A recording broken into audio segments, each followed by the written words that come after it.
I'd like to make it clear at the start of this video that I in no way find any genuine acts of racism acceptable. This video is intended to highlight the institutional xenophobia that is well documented to exist among members of the family Meghan chose to marry into, if you believe what the press say at least.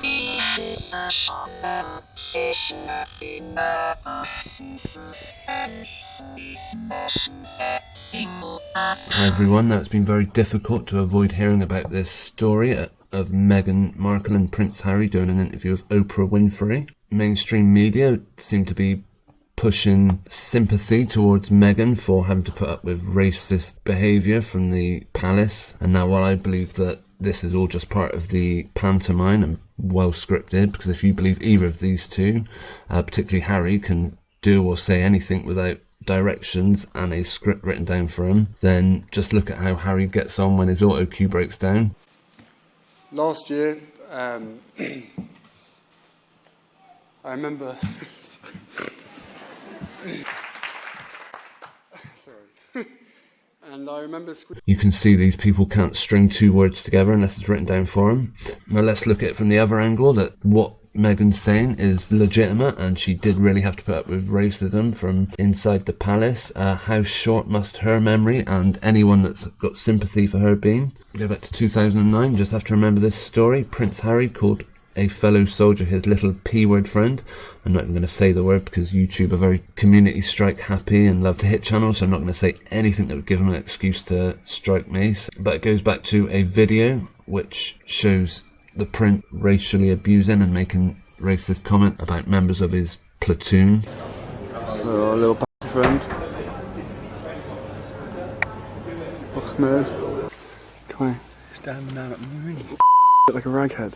Look at me. Actually, I have an opinion that that video was all just a controlled release to sell the idea that Harry was really in the army, isn't just dressing up for the cameras. How Meghan can be in the least bit surprised that she would come across racist comments, particularly when we look at some of the stuff Prince Philip has said. This story from Australian Times, Prince Philip's 50 most ghastly cringeworthy gaffes.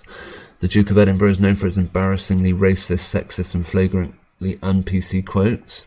Of course, when he does it, it's seen as refreshing and great to have a straight shooter. Here are just some of the quotes he is reported to have said whilst visiting Australia in 2002, asking the Aborigines or the indigenous population, do you still throw spears at each other? He told a British exchange student studying in China, if you stay here much longer you'll be slitty-eyed. Talking about a dodgy fuse box, he said, it looks as if it was put in by an Indian, and then later had to clarify, oh, I meant cowboys, I just got my cowboys and Indians mixed up. And then talking to a Scottish driving instructor, he said, how do you keep the natives off the booze long enough to pass the test? So as we can see, racism and inappropriate comments is nothing new to this family. So how anyone can have any sympathy for Meghan, it's a shock for me. But yeah, like I say, I actually believe that interview was just part of the pantomime, scripted, designed. Keep us believing that this is a real couple and she, inverted commas, is really having a baby. It's all a load of trash, but it sells newspapers. As always, share any thoughts and opinions you have on this, and I'll see you in the next video.